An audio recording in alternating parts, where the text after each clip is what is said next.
and welcome to the 10th annual Sabrina Memorial Foundation Benefit Dinner. It's amazing. Wow. Amazing to think it's been 10 years. We'll be your hosts. I'm Zain Rizvi. I'm Karam Tawfiq.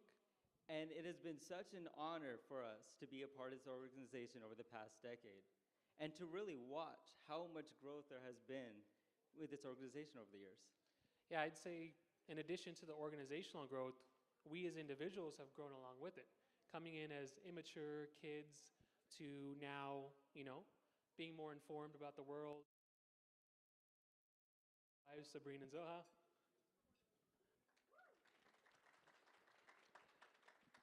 But we know that while many of us have been a part of this organization for a long time, we also know that there are some newcomers here tonight. So by a show of hands, can we see anyone here tonight who's attending a Sabrina Memorial Foundation event for the first time? Round of applause. Welcome. Welcome. We are excited to have you all here tonight, excited to share with you all the incredible things that this organization is doing. Who else do we have here tonight? Do we have representation from Richardson ISD? There you go. We have city council members. There you go. We have local masajid representation. Okay. There you go. Texas Instruments. Texas Instruments in the house. There we go. Hope you brought your graphing calculators and your wallets. I don't know, maybe. There you go. Also, welcome and thank you to everyone here. A round of applause for all of you here tonight. Now at this time, we'd like to kick off with the Quran recitation and translation. So at this time, please, can I have brothers Yafi and Zuhair to enter?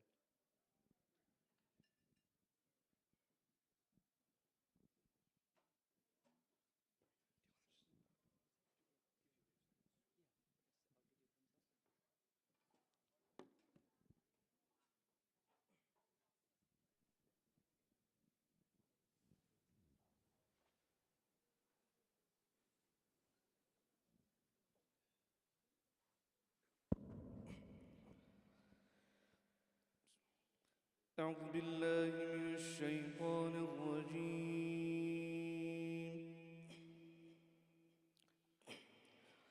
بسم الله الرحمن الرحيم لله ما في السماوات وما في الأرض وإن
وأطعنا غفرانك ربنا وإليك المصير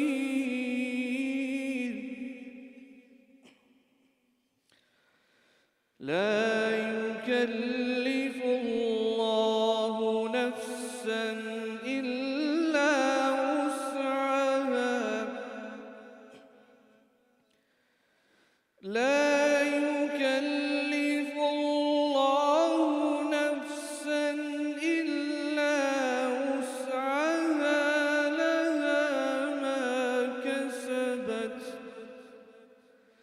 لها ما كسبت وعليها ما اكتسبت ربنا لا تؤاخذنا إن نسينا أو أخطأنا ربنا ولا تحمل علينا إصرا كما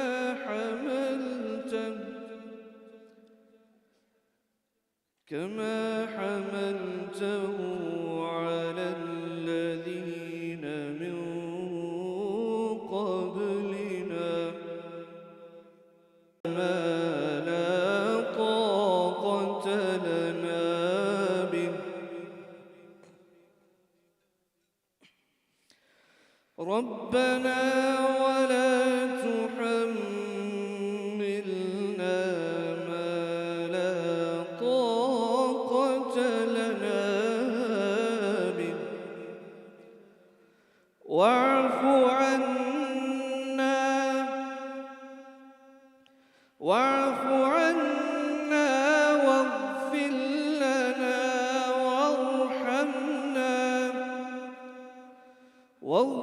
لنا وارحمنا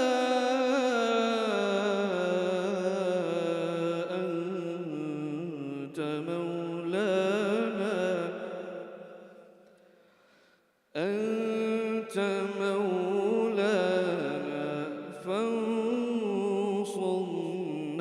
على القوم الكافرين صدق الله العظيم.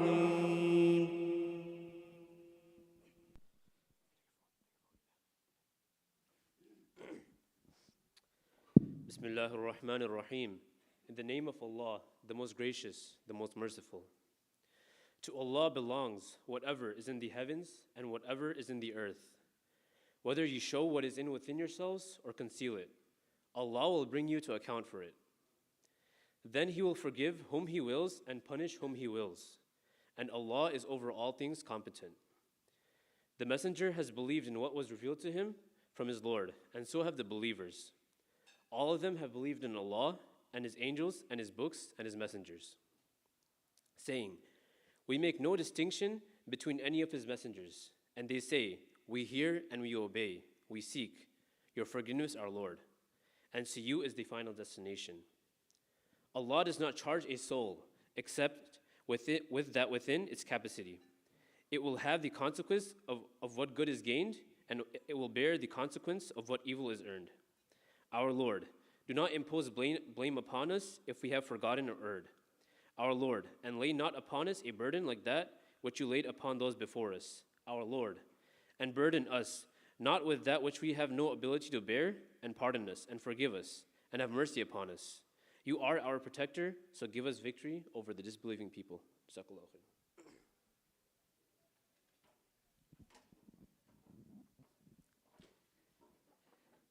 Thank you, brothers Yafi and Zuhair, for that beautiful Quran translation and recitation. Now, at this time, I'd like to welcome our next set of speakers, our president, Mr. Syed Feroz Ahmed, accompanied by Maha Salam for introductory remarks. Assalamu alaikum, assalamu alaikum. Peace be upon you all. Good evening, ladies and gentlemen. It is wonderful to see so many faces here came to support our causes. We are so humbled to see you all. And welcome you all again. A few words about Sabrina Memorial. This organization started 10 years ago. It was like a seed. Now it's become a plant growing as a tree. Sabrina was named after a young lady, and her brother, Wasim Salam, is one of the founder of this noble organization. But he no longer with us, but his dream will carry on with his dream, and his family, friends, like you all, are showing our support for this organization so that I can grow and keep helping people around the world. Sabrina is the name of a journey, a name of a dream, name of a hope for the underprivileged people around the world. And we are so blessed to have our life here in this country. So we thank Almighty God for all the bounties He has given us. But we must look on the other side of the world where people are suffering from hungry, they are from illness, from so many causes. And tonight we have some great speakers. They will talk about on those issues. Hope you will enjoy those discussions. And then we'll have our dinner as well. Thank you again. Thanks for coming. Assalamu alaikum. I introduce our little volunteer. When he was started 10 years ago, she was just like this. Now she has grown up, and she will say 3 words as well. Maha Salam. Assalamu alaikum and good evening, everyone. My name is Maha Salam, and I'm a volunteer for this organization. It truly means a lot that you have taken time out of your day to come here. It truly shows how much you care for this noble cause. I want to tell you our theme for tonight's event, which is creating a path to prosperity for the most vulnerable. Who are the most vulnerable? It's the people that don't have access to education, shelter, or even health care. By the mercy of God, we're able to create a path to prosperity by building schools for them to get education, building senior citizen homes and orphanages, and we're planning to launch our new healthcare project this year. More details are to follow in later parts of the evening, so I hope you enjoy the rest of this event, learning about how we care for the most vulnerable. Thank you once again, and assalamu alaikum.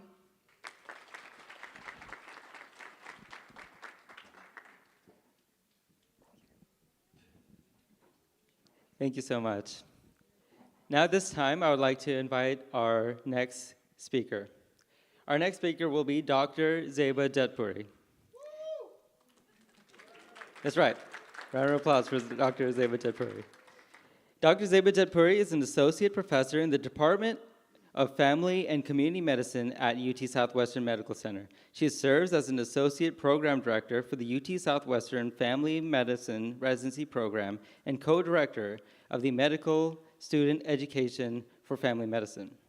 She's an active educator and clinician who specializes in prevention and treatment of chronic diseases. She practices inpatient medicine at Parkland Hospital and Texas Health, Dallas.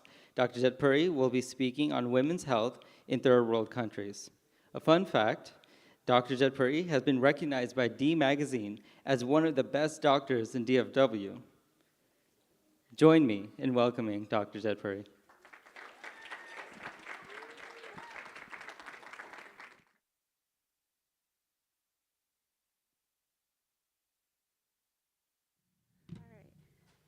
Assalamu alaikum wa rahmatullahi wa barakatuh. Ladies and gentlemen, I'm very honored to be invited to speak on behalf of an organization which focuses on women's preventative health and dreams to create a cost-effective, comprehensive cancer detection center in the rural areas of Bangladesh. In a world where there is so much need and so few resources, for an organization to look for a solution to prevent a problem rather than just wait to react to problem is unique and quite simply indispensable. Our noble Prophet ﷺ said, There is no disease that Allah has created except that He has also created its treatment. Knowing this further strengthens my belief that it is very important for us to identify potential warning signs for women-specific diseases so that we can prevent and treat them quickly in a cost-effective manner. To emphasize how important this work is, let me start with a story about a patient of mine. Let's call her Mindy. I've been treating Mindy for almost 4 or 5 years at our insured clinic at UT Southwestern. As a family medicine physician, I actually came to know her when her son came to see me for a sports physical. I then met her other son, I then met her husband, and then eventually I became Mindy's primary care physician. Mindy really didn't have any chronic diseases, so she only would come to me once a year for her well checkups. We would chat about her health habits, her lifestyle, her diet, her exercise. We would update any sort of preventative things that needed to be done. Preventative care refers to the pap smears, colonoscopies, discussion that we needed to do to prevent potential health problems before they become a problem. So it's the proactive effect or approach really to health that empowers women, not just women really, but anybody, everybody, to take control of their well-being and to reduce the risk of chronic diseases. For Mindy, really it just meant every year we ordered labs, we talked about her yearly mammogram, we did a pap smear, I ordered a colonoscopy on her once. Really, that was about it. She was pretty healthy. Then COVID happened, and I didn't see her for 2 years. She came back in to see me around Thanksgiving of this past recent year, and she was feeling fine. She was really happy. Actually, she had started exercising during the pandemic. She was excited her son got into an Ivy League school. So things sounded like they were going really well. We ordered her mammogram that day to catch her up. We ordered her labs. And then I thought I'd see her back in a year. Well, unfortunately, the results were suspicious for a new mass on that mammogram. I contacted her immediately. We ordered a diagnostic mammogram and ultrasound, which did confirm that there was a suspicious mass. She had a biopsy in a matter of days, and sure enough, it confirmed cancer. She was then immediately scheduled for a mastectomy and started on chemotherapy. This was all within a month, so by the time New Year's rolled around, she had already had that done. I really want that to sink in. Had she not got that preventative screening, this would not have just been a life-altering, but it could have been a life-ending diagnosis.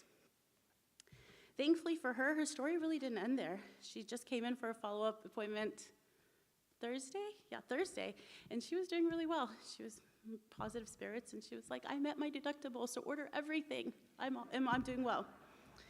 But that's because some cancers like breast and cervical cancers are easily detected, and they're most treatable when they are found at an early stage. So that's also because Mindy has access to basic health care. Mindy routinely followed up for her well visits, and she followed preventative advice. And we found the cancer. We caught it. We treated it. It does not have to be a terminal diagnosis for everyone. Unfortunately, this is not the case for many women who live in underdeveloped countries and do not have access to basic health care. It isn't the case for many who are not educated about the importance of health screenings, the need for regular cervical and breast checkups, and it isn't the case for the ones who are simply not empowered enough to take charge of their health simply because, as is common with many women's issues, it just is not thought of as a priority. So how common are these cancers? Well, breast cancer is the most common cancer in women worldwide, affecting 1 in 8 women. 1 in 8. 1 in 8. 1 in 8 women will have cancer sometime in these life, and that person could be Mindy. That person was Mindy. They usually will not present with any symptoms, and they may not have family histories. Basically, really nothing to suggest that they're at risk. As such, screening mammograms are relatively cheap and a really straightforward way to detect this. Yearly screenings can give us a baseline and are an effective way to stay on top of a woman's health. Research has shown that it is the best tool we have to diagnose cancer at an early stage when it is most treatable, and it is also how breast cancer-related death can be avoided. So, how does Bangladesh fare? And I know SMF does a lot of work in a lot of different organizations or areas, but since we're focusing on trying to get a Comprehensive Cancer Center here first. I'm going to talk a little about Bangladesh. Well, breast cancer comes in number 1 as the most common cancer there in women, and the reason that women are affected are only increasing. The most cited reason for this is actually urbanization. Since women are most likely to delay childbearing, reduce breastfeeding, have fewer children, are most likely to use hormone replacement therapy. So while all of these reasons are actually good and help empower women and get them into the workforce, it also unfortunately does not go hand in hand with other necessary factors that we have in developed countries, such as preventative health care. So consequently, it's led to a disease that accounts for roughly 69% of deaths of women within the country. Switching gears a little bit to another potentially treatable disease, cervical cancer. Cervical cancer is the 4th most common cancer worldwide and ranks as 2nd most frequent among Bengali women ages 15 to 44. That means approximately 50 million Bengali women are at risk for developing cervical cancer. And that's according to International Agency of Research. So the most important risk factor for the infection of, important risk factor for the causation of cervical cancer is actually infection with the HPV or human papillomavirus, which is usually transmitted through sexual contact. However, other risk factors include marriage or intercourse at an early age, multiple sexual partners, prolonged use of oral contraceptions, multiple childbirths, immunosuppressants, social stressors, and really other just some specific dietary factors. So if this is diagnosed at a precursor stage, which is done cheaply, rather invasively, and usually with what we call a pap smear, which many women I think would have heard of, then it's a condition that's successfully treated. Sadly, there is a higher rate of cervical cancer-related mortality due to several factors, such as lack of awareness of its symptoms, screening programs, and preventative measures. So, now that we understand the problem, what do we do about it? The solution is simple: prevention and awareness. How do we empower these women, our sisters, to be healthy? Prevention and awareness. Educating women on these diseases and stressing the need to get your regular pap smears, annual mammograms, and vaccines. In a resource-limited country, building an effective awareness campaign through these community interventions can make all the difference and protect millions of women from an early death. By prioritizing women's health, we can ensure that every woman is a Mindy and has the opportunity to live a long and healthy life. This is exactly what SMF is geared towards. The work that this organization does to support women through both education and hands-on training is invaluable. I'm certain countless lives have already been saved with the minimal investment through these efforts. The organization is named after a wonderful woman and continued through Brother Wasim, may God rest his soul, and now through his wife and family and this entire foundation. And so I strongly encourage you to consider how can you help with initiatives such as these to help this, and such as this organization that helps so many people. Allah states in the Quran, "Whoever saves a life is as though he has saved all of mankind." Just imagine how many of our mothers, our daughters, our sisters, we can save by something as simple as just raising awareness and providing basic screening tools. Imagine being able to support our women, encouraging them to take charge of their health and empowering them with the knowledge to organize others and educate others. With organizations such as SMF, we do not have to dream, we do not have to imagine. The opportunity is there. It is now just for us to take it, and all we need is the will to make it happen. I would like to end this with a quote by Robert Kennedy that I feel encapsulates this really well, which is, "Some men see things as they are and say why. I dream of things that never were and say why not." Thank you.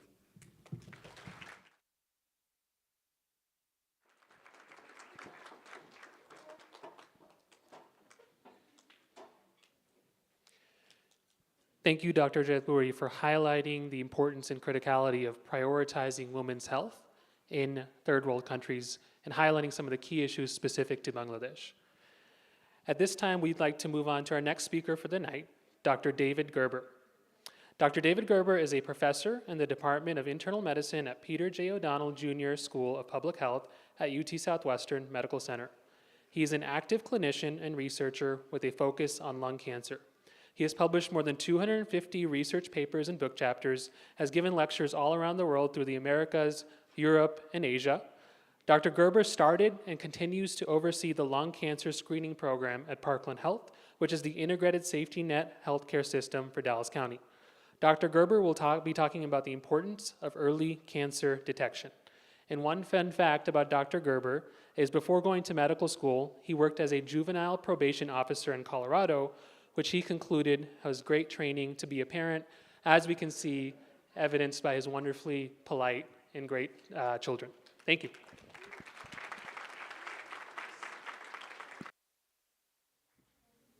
Well, this is an incredible organization.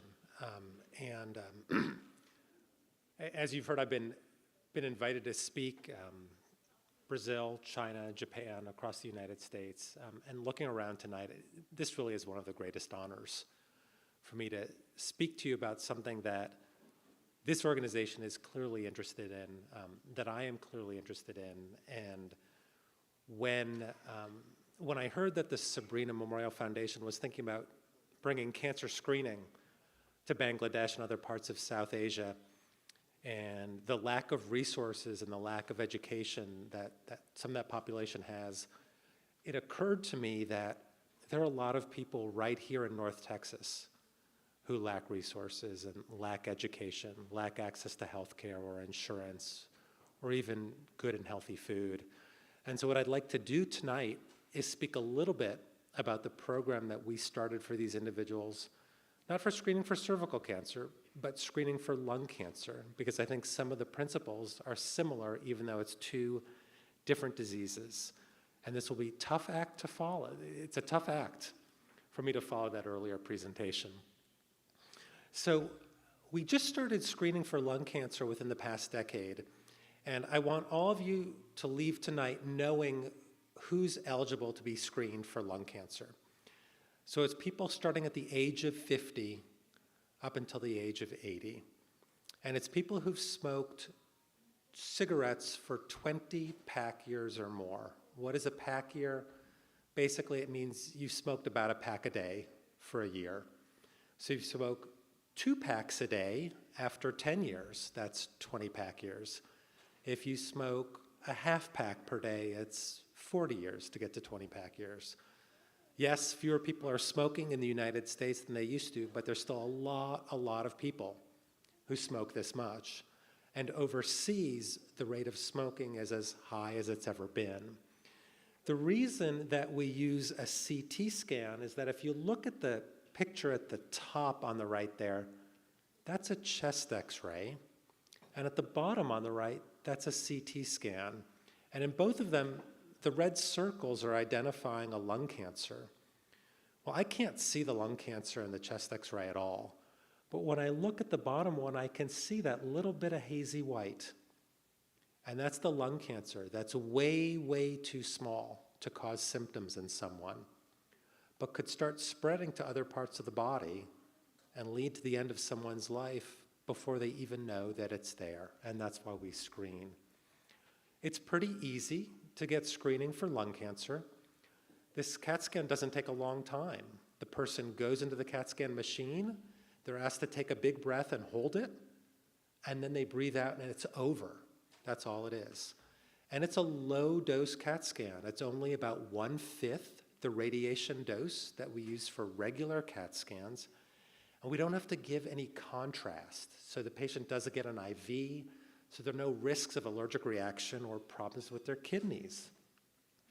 So what is an ideal screening test? Whether it's a mammogram for breast cancer or a pap smear for cervical cancer or a low-dose CT scan for lung cancer. Well, we need to know that it improves mortality, that if we screen people, fewer people will die from cervical cancer or lung cancer. The disease being screened for needs to be a major public health problem. 1.6 million people a year are diagnosed worldwide with lung cancer. 1.4 million people a year die from lung cancer. That's a major public health problem. So is breast cancer. So is cervical cancer. We have to have a clear understanding of what the cancer is going to do. I know that if someone has cervical cancer and they don't know it and they haven't been screened, it's going to spread to other parts of their body, just like a breast cancer, just like a lung cancer. There has to be something called a latent phase when people don't have symptoms, when we can catch it before it's going to end their life and we can treat it. And that's true of all the diseases that you've heard about tonight. Not all cancers are perfect for screening. And I want to compare two cancers here. So on the left, I talk about lung cancer. And in people who've smoked a lot, you have an elderly person who's smoked 20 pack years or more, their chance of getting lung cancer is 20%. Now, can you get lung cancer if you've never smoked? You can, but your risk is only 1/100th that of someone who's smoked for a very long time. What's the mortality rate of lung cancer?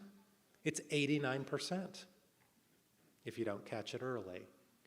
What are the long-term side effects from treatment? They're actually pretty rare, believe it or not. We could do a small surgery or radiation right to that cancer, and most people, a few weeks after surgery, have fully recovered. Now, we used to screen all men for prostate cancer, and we no longer do that. It's not a good cancer to screen for, and I think it's important to understand why. Well, by the time men get to their 70s, almost all of them have prostate cancer in their body. But only 2% of people die from prostate cancer. And the treatment can have terrible, long-lasting side effects. So we're trying to figure out who's really at risk for bad prostate cancer before we recommend screening to everyone. Now, you can build a system to have screening in place. We put in the low-dose CT scanners in Parkland, and we created a smoking cessation clinic. But if people don't go to screening or don't continue going, it doesn't do any good. Well, it turns out that education is closely linked to the chance that people are going to follow up with their screening. And this is information not from lung cancer screening, this is information from mammography for breast cancer. So for people who are college graduates, their chance of sticking with screening is 60%. But for people who haven't finished high school, their chance of doing it is barely over 30%. And I think that's really important when you think about the population in South Asia and you think about the population here in North Texas. I do think that cancer risk can be greatest in those individuals who have the least resources. So these are 3 maps of Dallas County. So where are we on these maps? We're actually above the map because we're in Collin County.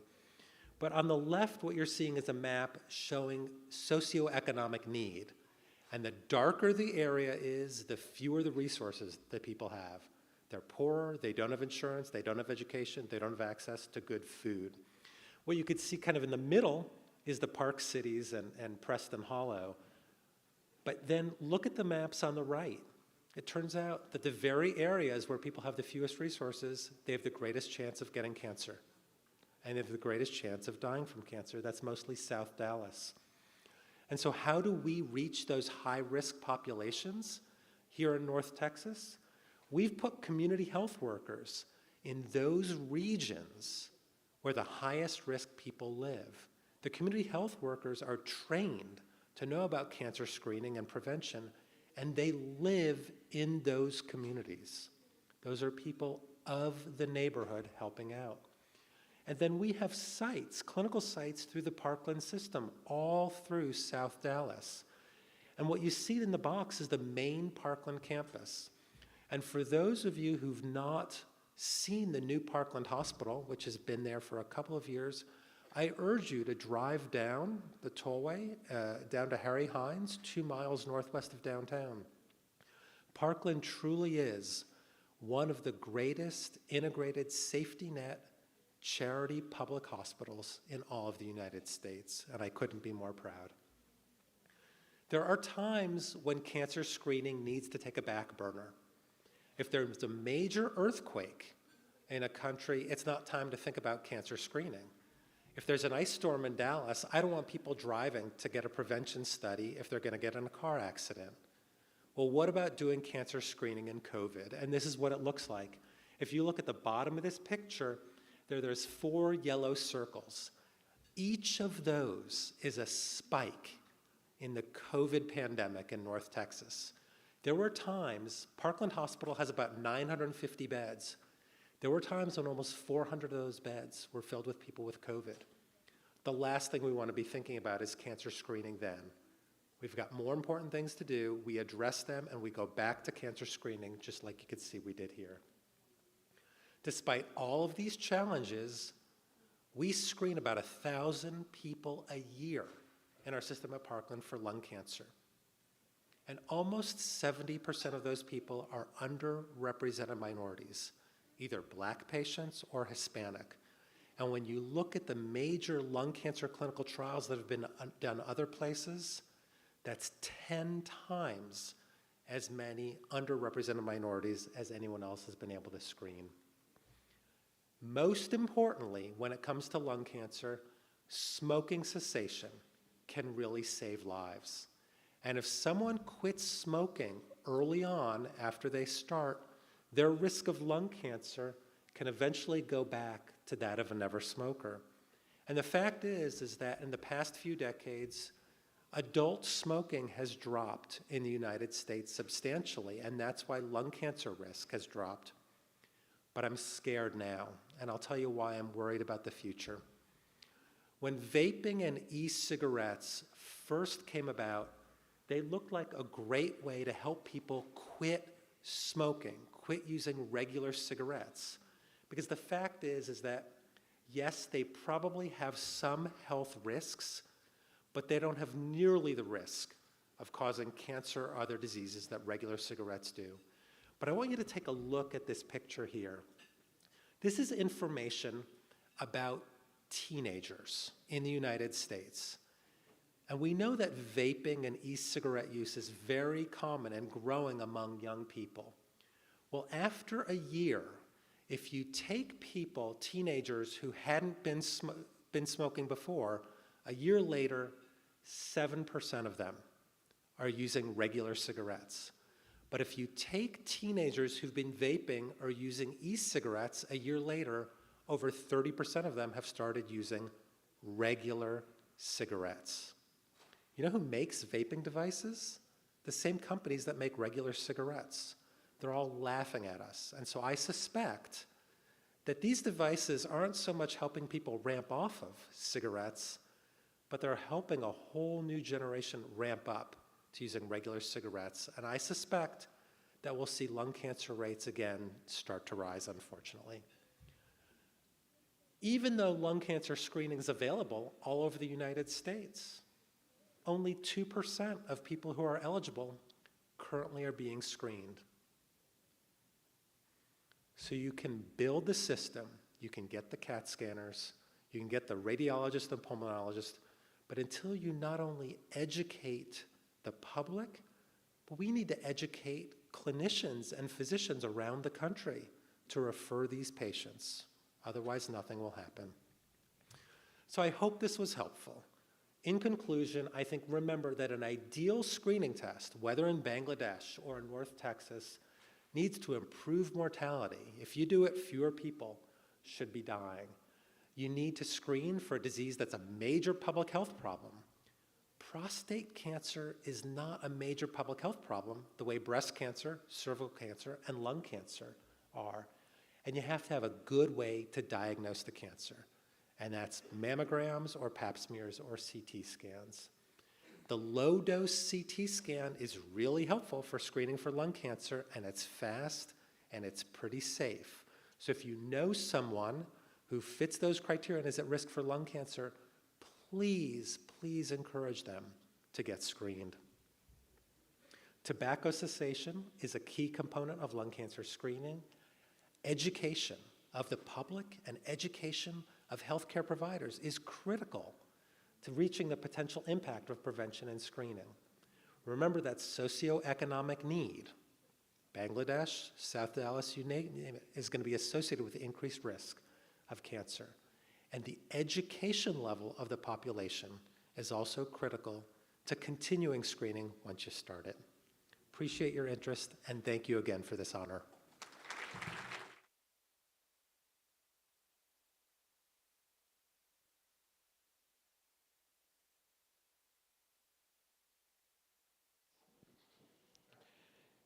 Thank you, Dr. Gerber, for highlighting the importance of early cancer detection and how Parkland is tackling healthcare inequities to ensure that the most vulnerable are represented. At this time, we wanted to highlight a guest who was not able to make it tonight, but did leave us a wonderful note, and that is the Mayor of Richardson, Mayor Paul Volcker. And a couple of things that he said in his note that we wanted to acknowledge. While unfortunately I cannot attend, we laud your efforts and wholeheartedly support Sabrina Memorial Foundation's initiatives. Your organization is an outstanding example of servant leadership, both through your humanitarian missions overseas and here at home. The Sabrina Memorial Foundation has been and continues to be an outstanding steward of Sabrina Salam's memory and her wishes to help all people through humanitarian service. He continues with, quote, "It is a true testament to Richardson's legacy as a globally oriented city that we have wonderful groups like yours doing meaningful work for those in need all around the world. This speaks highly to the rich cultural diversity, selfless spirit, and compassion for humanity that we continue to see in Richardson's internationally oriented community. I commend your steadfast efforts and look forward to learning of the Sabrina Memorial Foundation's ongoing humanitarian efforts, both near and far." The mayor also acknowledges the wonderful speakers we have here tonight, who are incredible representations of the North Texas region, and Richardson in particular in some cases. And on that note, we shift to our next speaker for the night. Yes, our next speaker, Michelle Hyde-Zupa. Michelle Hyde-Zupa is the principal of Richardson Terrace Elementary. She has 27 years of educational experience, with the last 24 years in Richardson ISD. Before coming to Terrace Elementary, Mrs. Zupa was the principal of Thurgood Marshall Elementary School and Greenwood Hills Elementary School. Her educational experience has been as a teacher, reading specialist, master teacher, and assistant principal. Mrs. Zupa earned her Bachelor of Science degree from Loyola University. She will be speaking, she'll be speaking on the topic of education and women empowerment. Few fun facts we have for her. She grew up in New York, 4 miles away from her future husband, but didn't even meet until they moved to Dallas. Pretty cool. She's run 3 marathons and several half marathons. She also has a mantra. She says, "If it goes in the sea, it ain't going in me." We're not all fans of seafood. It's all good. Ladies and gentlemen, Dr. Hyde.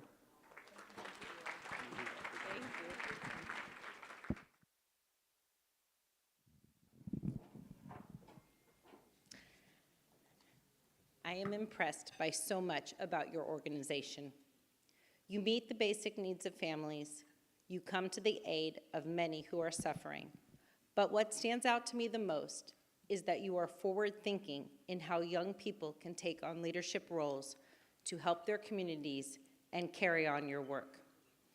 Good evening, everyone. My name is Michelle Zupa.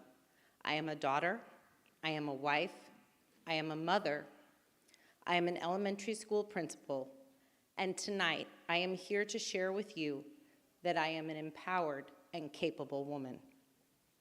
Through life experiences, my family's belief in me, and through belief in myself, I have learned that I am capable.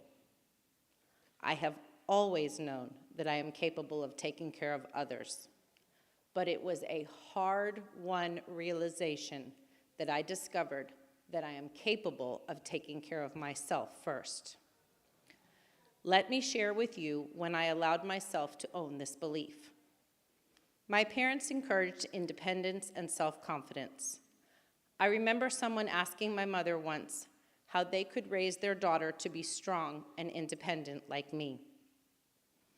That was 25 years ago, and I will never forget that moment. First of all, I was shocked that anyone thought of me as more strong or capable than other women my age. Secondly, I will never forget what my mother said. She said that I am the way that I am because my father raised me to believe that I could be and do anything, and gave me the tools to do just that. That was astonishing. I honestly did not know that anyone's father didn't raise them this way. I was also astonished because my mom gave the credit to my dad. But if you have ever had the pleasure of meeting my mother, you will know that she is equally, if not more, responsible for my independence and determination. As hard as this is to admit, somewhere along the way I lost myself. I almost gave in to a lower standard. I was in a relationship as a young woman that was all wrong, but I wanted so badly for it to be right. The man was successful, he had a good job, he loved to travel. I thought he would take care of me. I relied on him to define my life, make our plans, and fulfill our dreams. My parents did not approve at all. And I tried to convince myself that they were wrong and I knew better. They saw things in him that I refused to see. They saw how he overshadowed the gifts that I have inside and dimmed my spirit. He was the epitome of the expression, all that glitters is not gold. When the relationship ended, I was blindsided. However, I'm fairly certain my mother had a party. At this time, I was involved in running marathons. I ran with friends several times a week, and we used that time to solve the problems of the world and the problems of our lives. In trying to make sense of how to put my life back together, I went for a run at White Rock Lake. The memory of this moment is absolutely clear to me. A voice in my head said loudly and clearly, "No one will take care of you but you." It stopped me in my tracks. No one will take care of me but me. As soon as my run ended, I called my parents to tell them I had made a decision. I had decided that I needed to attend graduate school. I needed to push myself further in my career to assure my independence. No one will take care of me but me. If I wanted the life I had dreamed of, I was responsible to make this life happen. I could not rely on someone else to provide the life for me. This responsibility is mine. No one will take care of me but me, and no one is responsible for my happiness but me. Now, don't get me wrong, this was not easy. I worked full-time as a teacher. I worked a second job on the weekends and throughout each summer, and I attended classes 2 nights a week until I completed my master's degree. It was hard, but it has been worth every moment of hard work. As I was preparing for this event, I realized something that had never occurred to me before. I met my future husband, Chris, just 2 weeks before I graduated from UNT with my master's degree. I received my first principal job 1 week before we were married. As I worked to ensure that I was in a place where I could take care of myself, I met the person with whom I would share my life. I met the person with whom I would share my life, not a person I have to be dependent on for my life. Perhaps I am lucky. I have parents and a husband who support my work. They never, ever, ever miss an opportunity to tell me they are proud of me and to honor the hard work I do as a professional, a wife, and a mother. I am grateful for this support and encouragement from I am grateful for this because support and encouragement from family is an important component for women to find a high level of success. It is so very important for women to have all who care for them support their education and the balance of daily life. but this is also my responsibility to myself. It is also my responsibility to find my own happiness and not rely on someone else to try to make me happy. It is my belief that I am capable of doing both of these things. My hope is that modern young women will come to this realization sooner than I did. Many women will always be rooted in traditional roles, even as they educate themselves and envision a wide world of possibilities that they may not have seen their mothers or grandmothers enter. But modern young women will need to find this strength early in life, a strength that sees a need to take care of oneself, a strength that pushes them forward to multitask the events in life that often sidetrack women into thinking that they should put themselves last as they take care of everyone around them. A strength that allows them to know that only once they become self-reliant can they really experience the independence of giving more freely to others. You may have heard the affirmation used for women, "You are worthy." Yes, we need to show women by how we care for them and how we guide them that they are worthy. But it is of the utmost importance to let women know they are capable. Thank you for all you do. Thank you especially for supporting young women who are capable to lead into tomorrow. Thank you for listening to my story.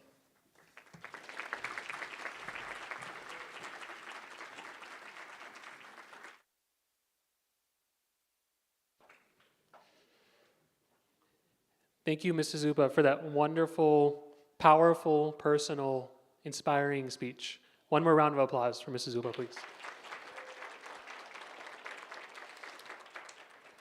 So now we've heard a few different themes. We've heard about the importance of women's health in third world countries and prioritizing that. We've heard about the importance and criticality of cancer prevention, ensuring that those most vulnerable are represented. We've heard about the need and the strength that comes with empowering our women, our mothers, our sisters, our wives, our daughters. Now we'd like to bring that all together and talk about what Sabrina Memorial Foundation is doing. At this point in time, we'd like to request Dr. Hashim Momin to come up to provide the project presentation. Dr. Hashim graduated from the Khyber Medical College in Pakistan, completed residency in Rochester, New York, and was an associate professor of medicine at the University of Cincinnati for 4 years before doing his nephrology specialization at the University of Pennsylvania in Philadelphia. He's been practicing nephrology since 2011 in Dallas at Dallas Nephrology Associates, the largest nephrology practice in the DFW area. At this point in time, we'd like to please request for him to come up and provide us some updates on the current and upcoming projects with Sabrina Memorial Foundation.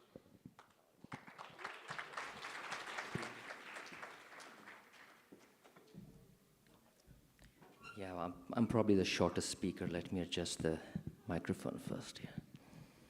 All right, assalamu alaikum and good evening, everybody. Thank you for joining us today, and a special thanks to all the three speakers today who have basically, set the groundwork for what I'm going to be presenting, which is some of the projects that Sabrina Memorial Foundation plans to pursue over the next few years. But given that the theme for tonight is creating a path to prosperity for the underprivileged and for the most vulnerable, I think it will be good to just go over a little bit over the history of this organization. Many of you have been familiar with our work for several years, but as we saw earlier, there's a lot of people here who are new to the foundation. So I think it'll be good to have a little bit of background here. So whenever we talk about prosperity, the question is, I always ask myself, what holds a people back? Every place, every person, every population is different. Some parts of the world, there is political instability. Sometimes there is just bad geography. You can do nothing about it. There's no infrastructure, can't build road, can't build trains, things like that. Or there could be, just sub-Saharan Africa, you have chronic drought, no food. But there are certain areas which are having difficulty developing and prospering because they are constantly at the mercy of the elements. And one such area is the coastal region of Bangladesh. It is constantly ravaged by cyclones. And if you look at this, apologize for the small text there, but there's cyclones happening there almost on a yearly basis, and sometimes several times a year. And as you can see, there's quite a bit of loss of life, loss of infrastructure and property associated with that.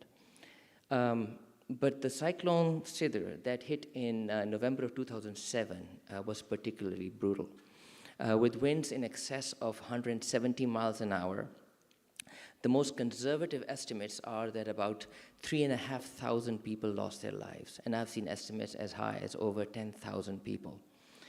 It destroyed families, destroyed villages, infrastructure. As I said, thousands of people died, and as you can see here, there was just widespread destruction, and many areas still haven't recovered from that. These are very poor areas, underdeveloped, and already there was a very poor educational system there, and there was devastating damage done to the schooling and all the education infrastructure in the area by the cyclone. So many people, local and from across the world, tried to, step up and help the population of this areas hit by the cyclone. One such lady was Sabrina. She had started working with the people in the Jabusha, a small village in the Khulna area, and trying to help them get back on their feet. She was particularly interested in helping them improve their education and women empowerment. Unfortunately, she passed away at an early age unexpectedly. So that is when her family stepped up, her friends stepped up, and that's when Sabrina Memorial Foundation was founded. We can see our dear Wasim Salam there, who brought his years of project management experience from TI and helped develop this organization. Starting with a very humble beginning, a small little school in the local village mosque, very quickly from the donations of generous donors like yourself, construction of the school was started. And as you can see, these are not the typical foundations. These were designed to withstand cyclone-level winds. So this building was not going to be only the school, but the local storm shelter if the cyclone hits.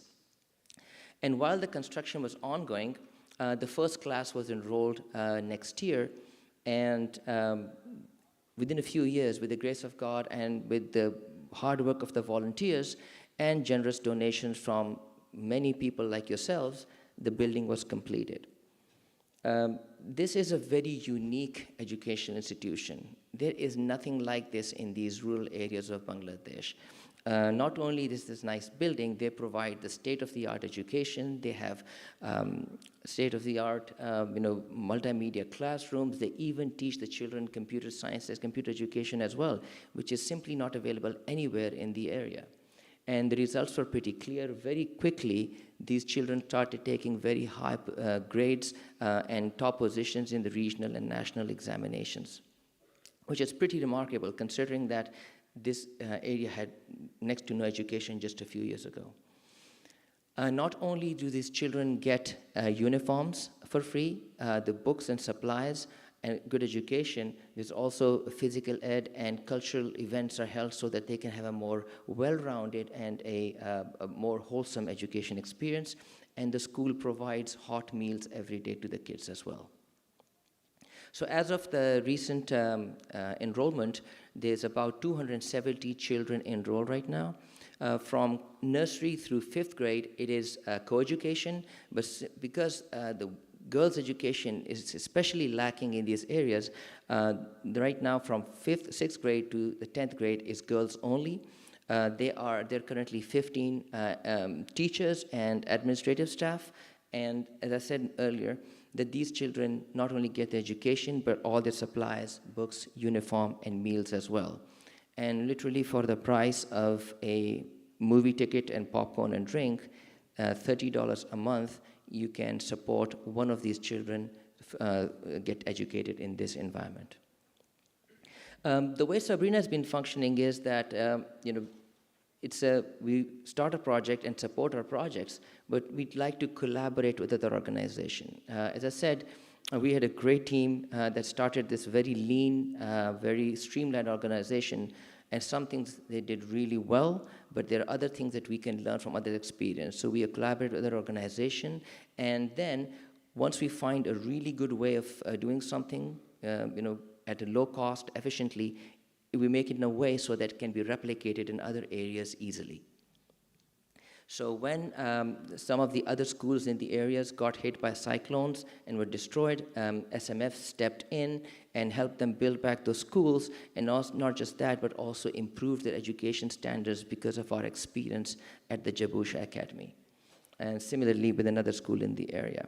Now, as I mentioned, this is a very poor population. They're very resource poor, but there are still others who are much worse off than them. And one particular population is the homeless children in Dhaka.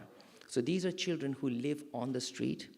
They work all day, and they spend the night on the street. They have absolutely zero chance of getting any education and improving their lot in life.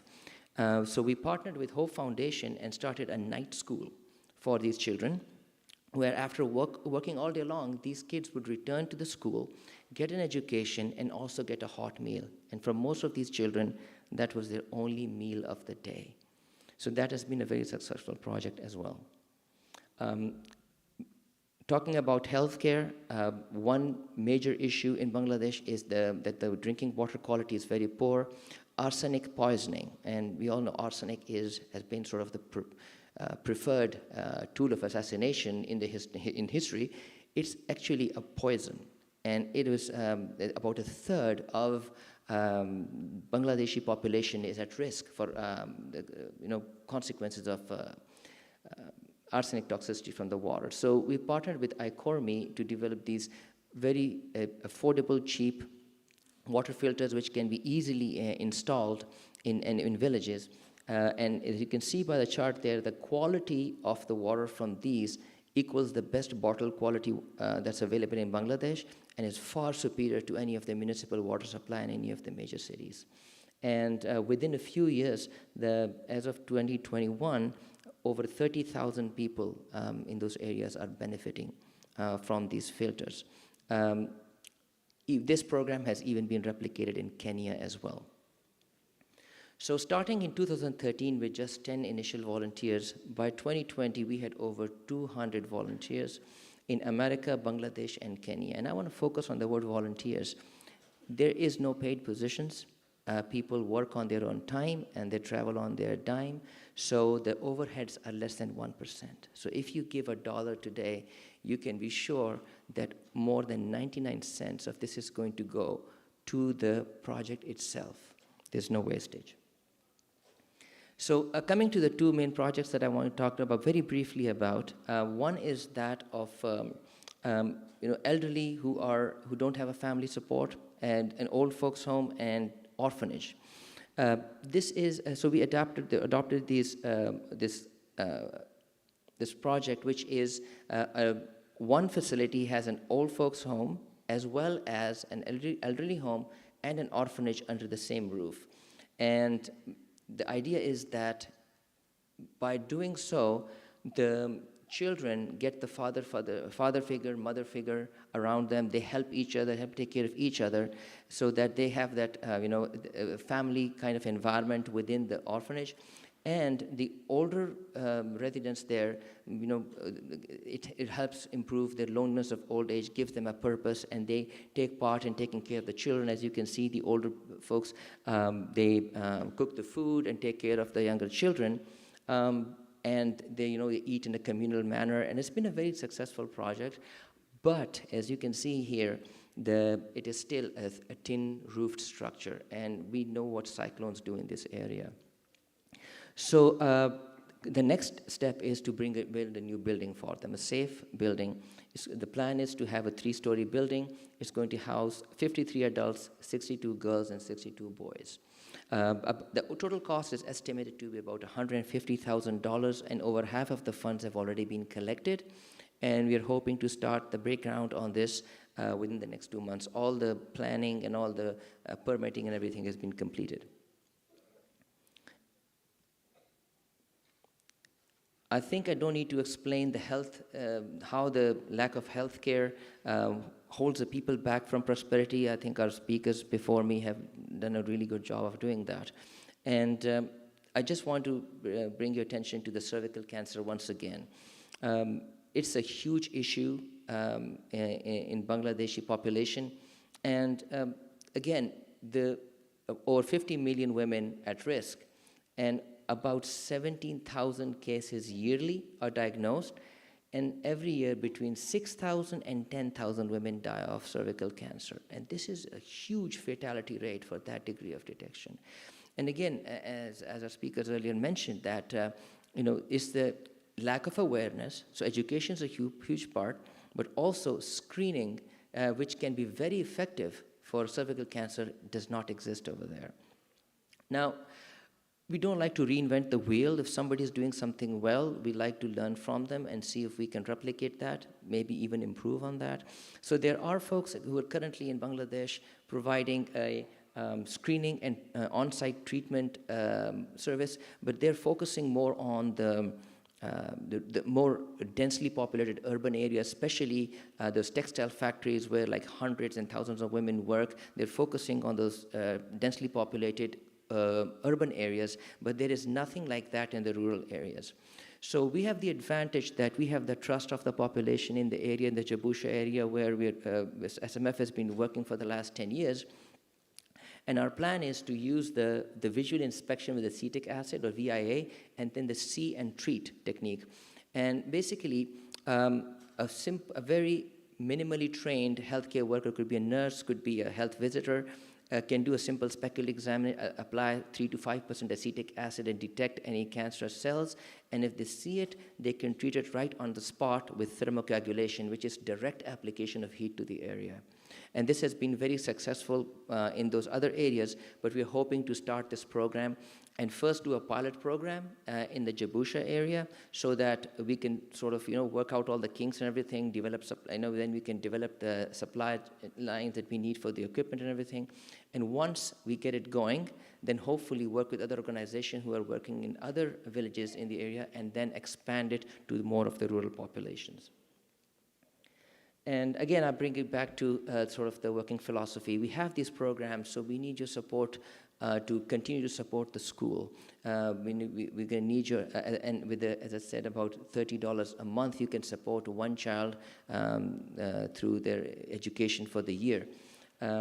Same for then we want to continue to collaborate with other organizations, and hopefully especially I'm excited about this cancer screening program. Once we get this rolling, once we get the pilot running properly, and if that's successful, hopefully have it replicated across other villages in the area as well. So we need your help. You can help us by volunteering, you can help us financially, whichever way you want to do. The cervical cancer screening is the main one that we really want to get started sometime soon, but we already have these ongoing projects.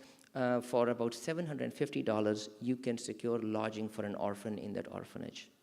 For $300 a year, you can support a student for a full year, including their education, uniforms, supplies, books, and their hot meal. And for $120, you can have an arsenic-free water filter installed somewhere in the rural area to help some families. Thank you for your attention, and thank you for coming here tonight.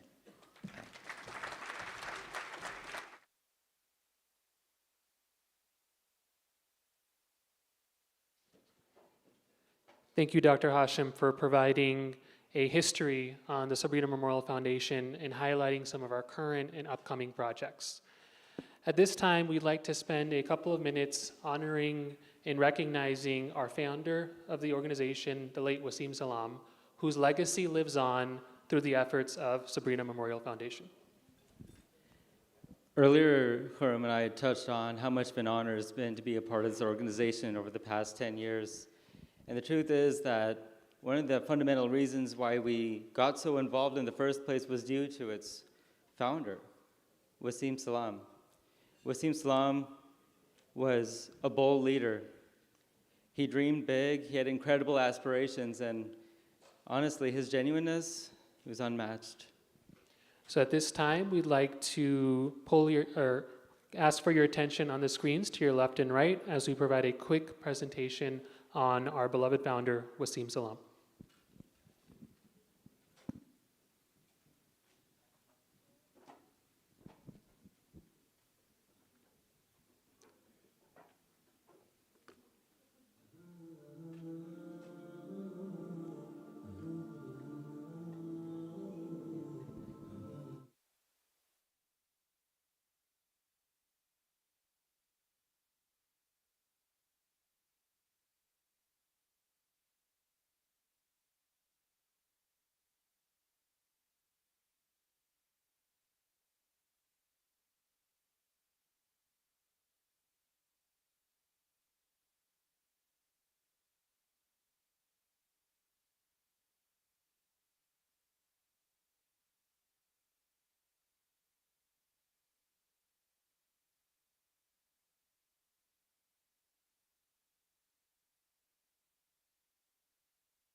At this time, we'd like to transition into the motivational speech for the night.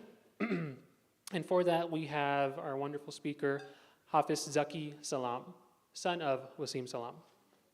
Zaki is a handsome, hardworking young man, finance student at UTD who enjoys gaming, swimming, and long walks on the beach. Zaki, I said bio, not bio data, okay? Zaki, in all honesty, though, has undertaken some great initiatives within the Sabrina Memorial Foundation and has become a young leader, not just in this organization, but many others as well. He's known as one of the leaders among the youth within the community. So at this time, we'd like to request Zaki Salam to come up and provide us with the motivational speech for the night.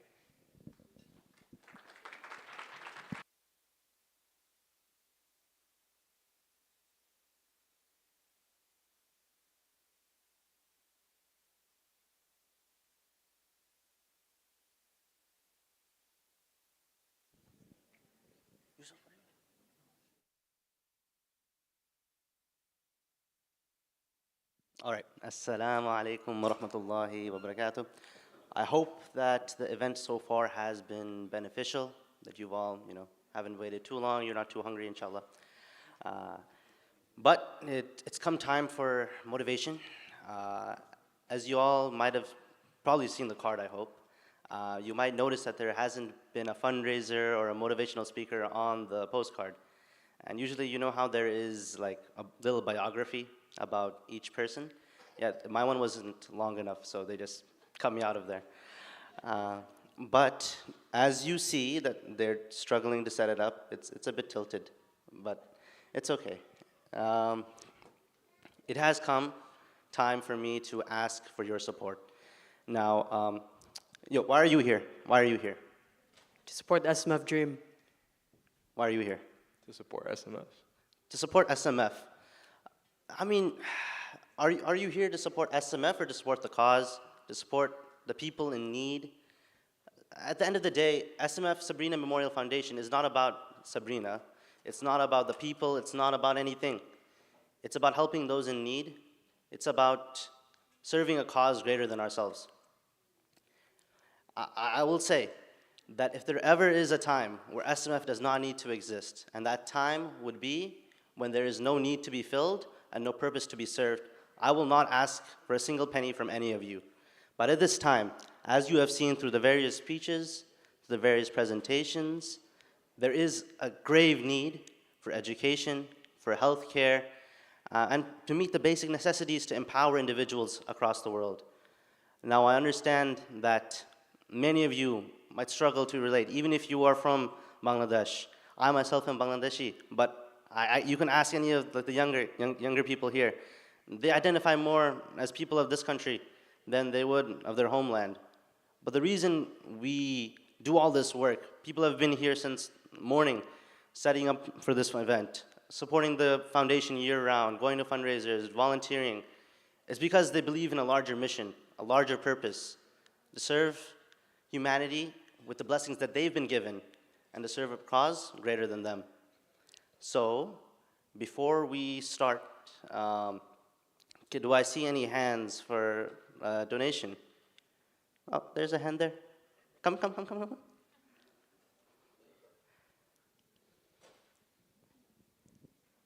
MashaAllah. Very nice, very nice.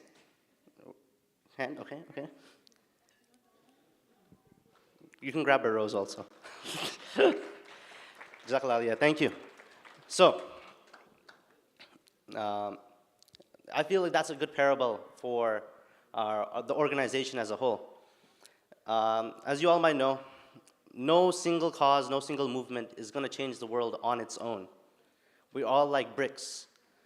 A house is made of many bricks, and one brick maybe isn't so significant that without it the house will crumble. But I feel like today we are planting one of those foundational bricks as we are sustaining the organization, and we are continuing to establish new projects to serve more people in places that we haven't before and the places that have never been served. So I will ask you all to be that brick, to be that support for this noble cause. And with that, I will ask for our first donation, inshallah. There is a goal, however clumsily it's been put together, to get to $150,000. So we'll start, inshallah, with $25,000. And I will remind each and every one of you that it does not have to come from a single person. You can team up with the people around you, friends, family, just your table, and if we can get started with a pledge of $25,000. It can come from a group, from a single person. I saw some very nice cars, mashallah, in the lot, so I know that we're capable here. But I will not linger on too long. But could I see a hand, a paw, anything that is in support of donating 25? Khair, inshallah. We'll move on. It was a good attempt, you have to admit. Let's try, inshallah. I know this is much more reasonable, inshallah. $10,000. Who would like to be the first brick? Building this house of goodness so that we can get started today. I would like to remind each and every one of you that charity is like a goodly loan, a qarad hasan. It'll only be multiplied over and over again. And to get that ball rolling would be an immense deed and an immense reward. So, for $10,000, could we see a hand? Okay. Alhamdulillahi Rabbil Alameen. We have our very first pledge of the night. from the Islamic Association of Allen for $10,000. Takbir. All right, so we have one. Let's see if we can get some more rolling in. Bismillah. I'd like to share with you all a story. Another one. Okay, this is come a bit early. I'll announce it later. But I would like to share a story of how you might think that, what is 10,000, what is 5,000 going to do in the grand scheme of things? The cause of cancer is bigger than any of us individually. But empowering even a single person by sponsoring one orphan or one student for the $300 or for the $240 donations that you will have the opportunity to give later on, it has an immense impact. I'll share with you the story of Monisha. She's one of the students or former students at SMF Academy in Jabusha. During her time, she was the valedictorian of her class, and after she graduated, she said that she wanted to become a doctor.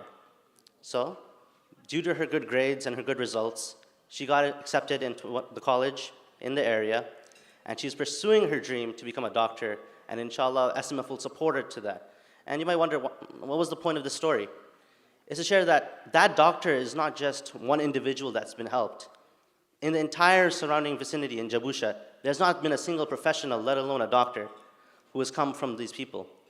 But by empowering just that one doctor, you now have someone who can change a family, change a community, and change the entire culture of that area to promote that woman empowerment, to promote that education that we see and we need.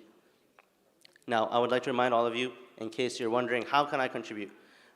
It's not just about staying silent, putting the pledge card in. I'd really like for you all to get engaged, to raise your hands, to openly contribute. Because empowering others, as we believe in our tradition, that it's not just the silent donation that counts. It's also the one done in public to support and encourage others to donate. So for 10,000, do we have any other donors? All right, inshallah, we'll move on, inshallah, to $5,000. I would like to see some more hands, inshallah. Let's all get a part of this house. So far, it's like on the bottom floor. Let's get it up, inshallah. All right, 5,000. Yeah, sure.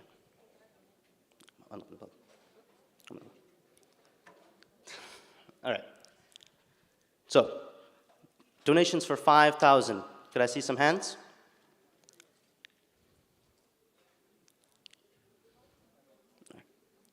So then, all right. So we were saving it for the 10,000. So this is the $10,000 confetti. Yeah. Okay. I hope that got your attention. All right. So let's get rolling. I really believe that we can have a couple pledges for 5,000. We have the first one from MMYA Foundation for $5,000. Takbir. And so I'd like to see some more hands. Oh, there's another pledge card. Alhamdulillah. From Forum 86 for $7,000. Alhamdulillah. Barakallah feek. May Allah bless you and reward you and increase.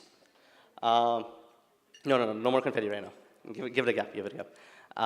So inshallah, if there are any more donations for 5,000, you can donate via Zelle, you can donate via credit card, Apple Pay, by check. It's on the pledge card, you can just scan it, and you can quick pay, however is convenient. There's volunteers going around collecting in the baskets. Just raise your hand to get their attention. But seeing that if there's any more support for 5,000, inshallah, we'll move on to $2,500. Let's try to get everyone out of here with participating in the fundraising. And as we go down to 2,500, we have a little segue.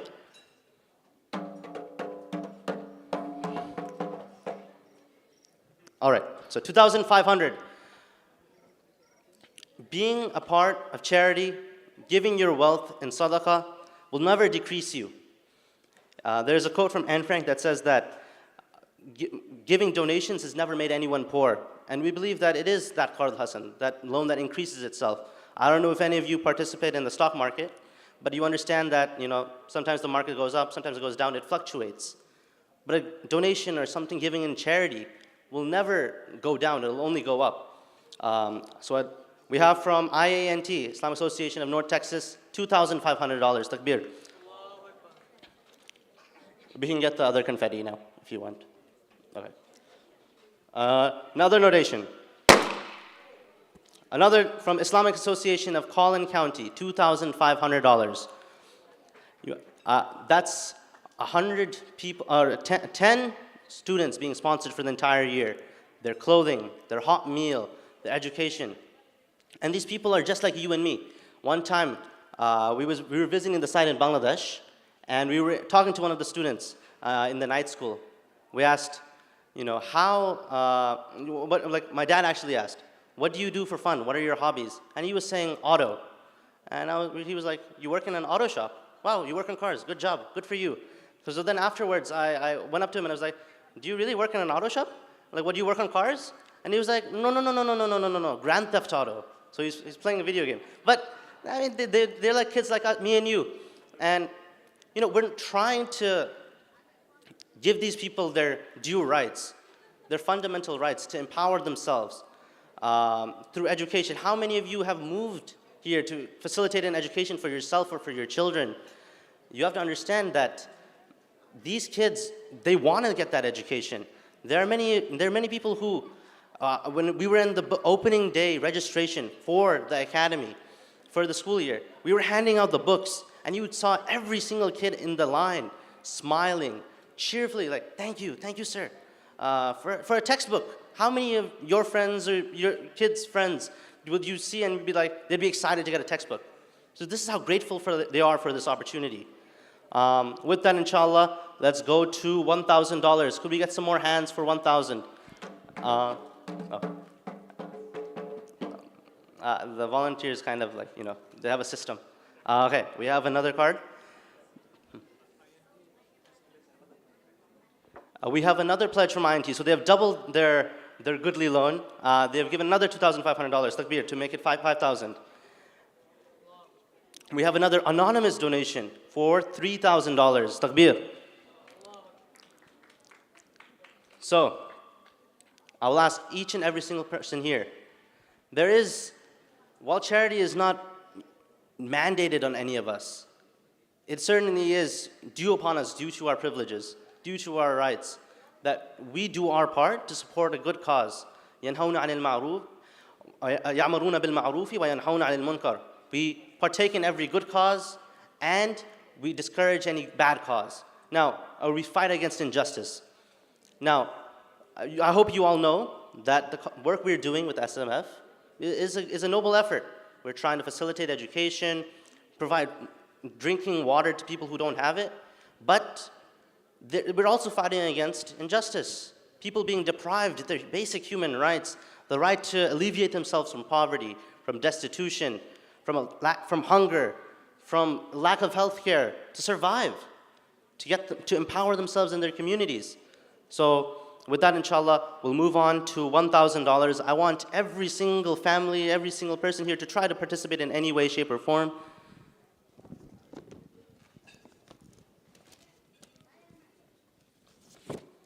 We have, this came a bit late, but Jazakumullahu khairan to Brother Asif Chowdhury. May Allah bless him, reward him, and increase him and his family for $7,000. Takbir. That is worthy of a confetti. I apologize if any of you are sound sensitive. We thought it would be fun, and confetti seemed kind of interesting. But 1,000, we're going down again. Yeah.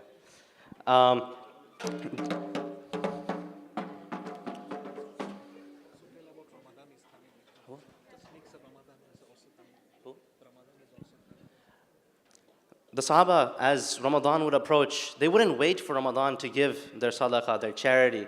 They would start right now. They would start getting themselves in that momentum, getting that ball rolling, as we said today. So we have a couple donations. First from Kamruz Zaman and Sajid al-Zaman for $2,000. May Allah bless them. We have from Muhammad Farhad $1,500. And we have from Richardson Indopak $1,500 as well. Jazakumullah khairan to all those who have contributed so far. I will not lie, this is my first time doing a fundraising motivational speech, so I expected more hand raisings, But as long as the donations come through, alhamdulillah, I'm happy and I hope I've done my job. I will be scared if someone yells at me after this. Okay, so we have $1,000 from Michael G. Divin. Thank you so much for your support. We have another $1,000 from Yamin Chowdhury and family. May Allah bless them and reward them. And we have an anonymous donation of another $1,000. I would like to put it into context. I'm not asking for random amounts of money.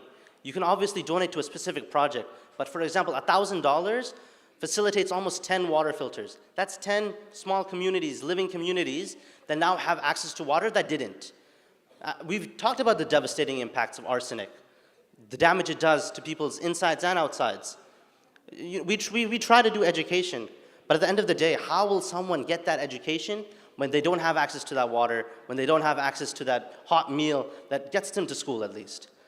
So if we could get some more donations in for 1,000, the volunteers are going around. I hope you have gotten the roses that we frantically bought today. So I'm assuming I'm not going to see any more hands raised, which is fine. But as the donations come through, I truly applaud your support. It's truly a tremendous showing today. And at the end of the day, a foundation relies on people, the volunteers you've seen scrambling around. It relies on people's prayers. It relies on people, the beneficiaries themselves. They partake. They give us the chance to help them. But we also need the funds. We need the resources so that we can continue to do what we do. We can continue the orphanage. We can continue the water. We can continue the healthcare services. And we can do more projects that help more people that have never been helped before. We have a very odd number, nice, from the Bangladeshi sisters. Just thank you so much. It's $2,100. I wonder exactly how they come to that number, but Jazakallah khair. That doubled almost, more than doubled the amount we had. I will stay on 1,000 for a little bit more. Again, I want to make you all realize that I don't control how much you donate, regardless of how good some fundraisers are. At the end of the day, whatever's written is written. We will get the funds that have been destined for us, whether that's less than this number or above it. I don't have any control over it, but I do have the privilege and the trust to ask humbly from you all to support in whatever way you can. And many of you walked in today knowing how much you were going to give. You did the math, you did the accounting, you realized that, I can do $900, let's bring it down to 500, that's good enough. But if any way the program tonight, maybe a change of heart, has motivated you to support even a bit more than you thought or you planned to, I will ask that please try to support as much as you can. There are new projects that are being done that need the resources so that they can get the program running and they can start the cervical screening, as well as building the first women's shelter in that northern part of Bangladesh in that area with the Shore Hearth Orphanage. As we've said, we're not just building people, we're not just providing like blanket resources. We're building communities, we're building families. With the orphanage, for example, it is a pairing of senior citizens and orphans. We're building new families, basically. And I don't know any other way you could do that for only $30 a month. The bang for your dollar is just unbelievable. As we've said, obviously, money here, going overseas, obviously has more of a value. But at the same time, many organizations, not to discredit the work that they do, but they have overheads. They have administrative fees. They have employees that they need to pay, and rightfully so. But with SMF, we do not have any paid US volunteer or any paid employee. So 99% of the funds that you give goes straight to these people, to the orphans, to the senior citizens, to these water projects, to the healthcare projects. But we've been on 1,000 for a while. We will go to 500. I honestly, bring the duff.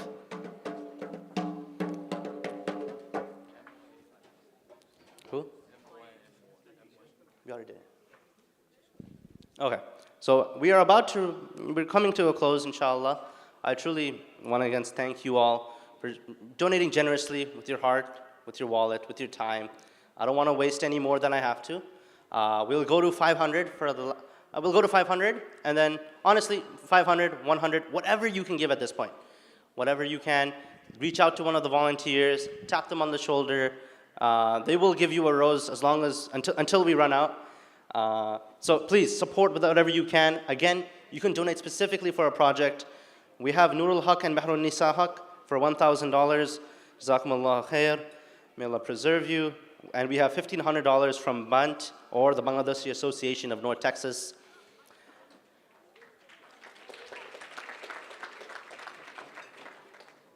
That was a very good clap. Everybody came together. Oh. Okay, I'm being told to wrap it up. I thought I saw this check before. But okay, MMYA Foundation, another 5,000. I don't know how it reappeared, but khair inshallah. And we have a one-time donation from Anonymous of $1,000. So again, I am about to wrap up. Don't worry. Right after this is food, inshallah. Two things. One is you can donate specifically for projects. So afterwards, you can go to the fundraising table in the back. You could reach out to any of the volunteers, whether by credit card, cash, check, however, and donate to a specific project. Again, the orphan sponsorship is about $300 a year. The water filter is about $120. And also, okay. And also, during dinner, we will have an auction going on. We have some truly unique pieces that I think if you're an art connoisseur or you just like calligraphy, you will enjoy. So those will be on sale, and a large share of the proceeds will inshallah go to SMF. So I do ask all of you to check it out if you can or if you're interested. And I believe we do have one final donation, inshallah. So.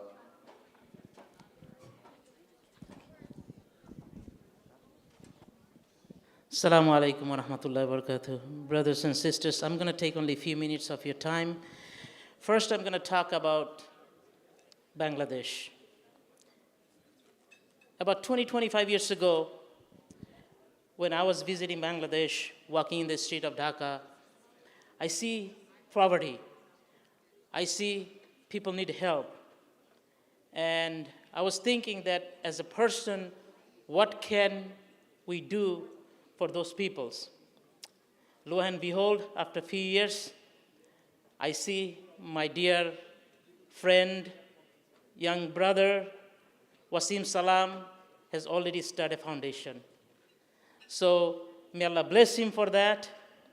And not only that, he took me to visit some of his projects to realize that the real need of the people. As you see in one of the night school, around 7 p.m. or so, we went to a institution, and then we saw about 25 or 30 or so kids coming to that school. And these kids, from morning till afternoon, they will pick up either garbage or something else. Their mother and father work somewhere else, and they would probably get $1 or $2, a taka or 2 or 5 at that time, and that's it. And they will go all day, probably with one meal.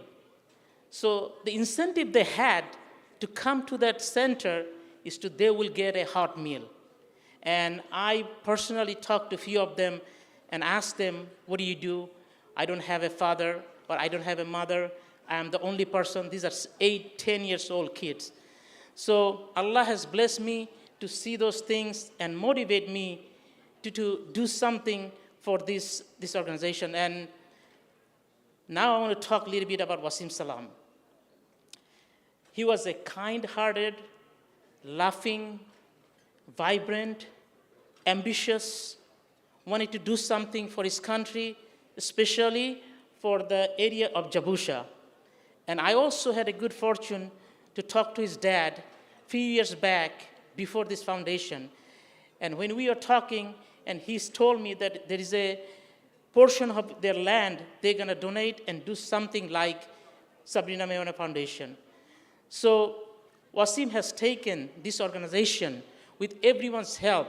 He have motivated Richardson, Plano, Allen, Frisco to bring this organization from 2013 to now from 10 or 15 volunteers to 200 volunteers. So he's in good place.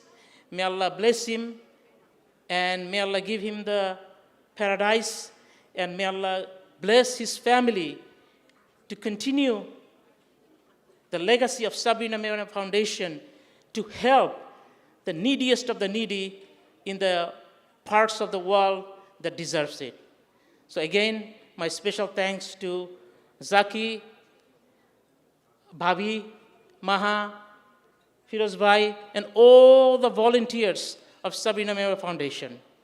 So with that saying, I like to request Brother Siraj Akhtar to come to the stage. Brother Siraj. And I also like to ask, is Arif Sonet in the house? Arif Sonet? Okay. Abidur Rahman, can you come over here? And Asif Chaudhary. Abidur Rahman and Asif Chaudhary. And Maha and Bhabi, please come to the stage. Maybe you can ask everyone who's from TI to also stand up. Exactly, you can do that, you can do that, okay.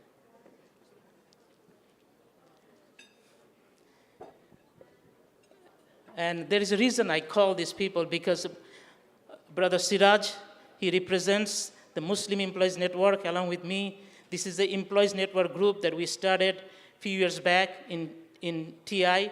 And we also have Bangladeshi Employees Network. And since Arif is not there, Abidur Rahman and Asif Chaudhary is one of the dedicated volunteer of this group. So with that saying, I will give the microphone to Siraj, who will explain what we're going to do now. Assalamu alaikum. So on behalf of the Muslim Employees Network and the Bangladeshi Employees Network at Texas Instruments, we would like to present a small token. We call it a small check, but it's actually a big check. And this is from all the friends and colleagues of Brother Wasim Salam. We want to present it to Sabrina Memorial Foundation in thankfulness.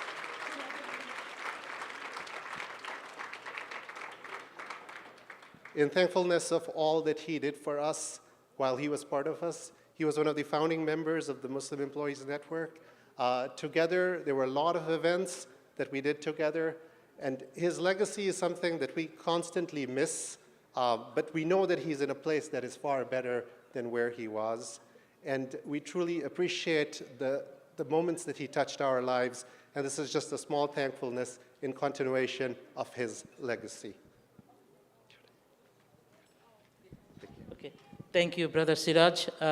And as Brother Siraj said, he was also a volunteer of Bangladesh Employees Network and Muslim Employees Network, and any event in the community that he could participate with it. And by the way, SMF also helps in Kenya. It also helped in our USA. We go to Arlington Life Shelter to feed the needy children at 5 a.m. in the morning. So this is a lot of work that SMF has done, not only in Bangladesh, also in United States. With that, I'm going to give the microphone to Zaki. Jazakallah khairan. Thank you so much again. It's a back-to-back, mashallah, big check. I really appreciate it. It's a testament to what you guys have done. Again, I don't want to hold you guys too long. I just ask that Allah blesses us, blesses everyone in this gathering today. Again, this is a good gathering, gathering for the sake of bettering humanity. And I ask that everyone here today is blessed, is preserved and increased, that the people we serve are served better, that our intentions always remain pure, and that our work is always swift and effective. With that, Jazakumullah khairan. Thank you so much once again. We have one more round of applause for Zaki and for all of you who have contributed. I know when I think back to the early days of Zaki and being involved in this organization, I know we would go to different places and collect funds, and we had this credit card reader that I could never get to work. I try to swipe. People would think I'm swiping their card multiple times. They get upset with me. And then Zaki would jump in and be basically the subject matter expert on knowing how to swipe those cards. And so he went from this young kid who was really good at collecting people's money to now a handsome young man who's still really good at collecting people's money. We'd like to end tonight with a vote of thanks by Mrs. Farkhanda Zaman, who is the wife of the late Wasim Salam. She is a teacher in Richardson ISD, a proud mother of two, and also an entrepreneur. If everyone could please give it up for Mrs. Farkhanda Zaman.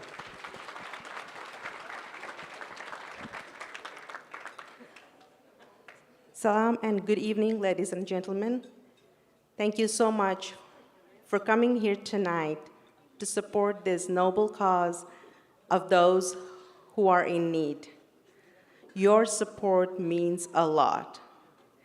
10 years back, when my beloved husband, Wasim Salam, founded this organization, he had a very clear mission and vision to help humanity, to help the most vulnerable, to help those who are not as fortunate as we are, by providing food, shelter, education, and basic health care. By the mercy of God and all of your support, SMF has achieved great accomplishments. But our journey doesn't end here. To take SMF to its greater heights, we need your continued support. So thank you for choosing to be here tonight.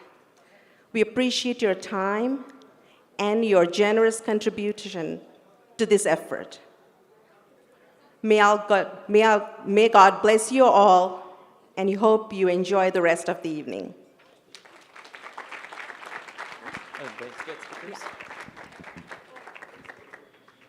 And at this time, can we please have our three guest speakers get on stage, please? We have a little something for you guys. Our three guest speakers, please, on stage. Please join us on stage.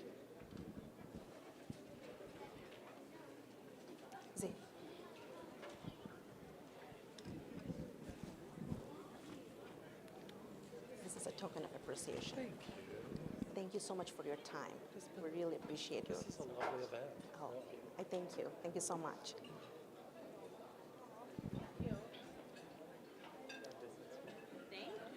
we head back down?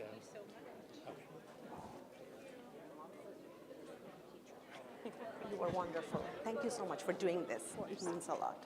For you, I would do it. She's running. Oh, she's running. No running.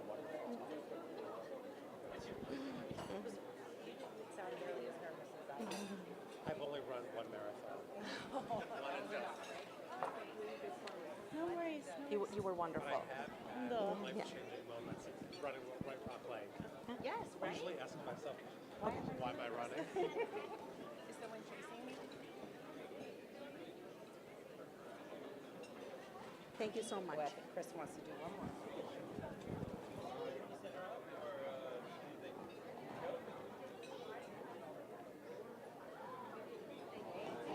Thank you so much.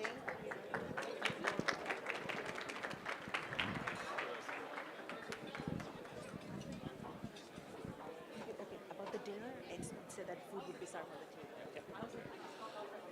All right, at this time, food is being served, so we request you all to please remain seated. Dinner is being served, and we'll come to you. Thank you all once again for an incredible night. Big round of applause for you all. Thank you.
الله أكبر الله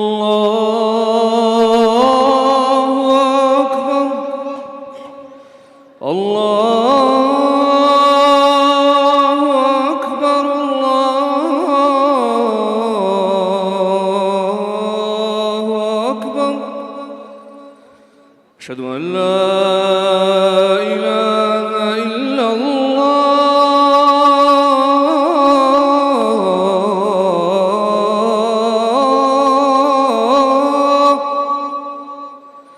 أشهد أن لا إله إلا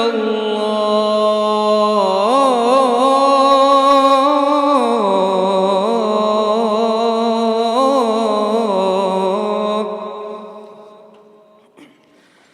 أشهد أن محمدًا رسول الله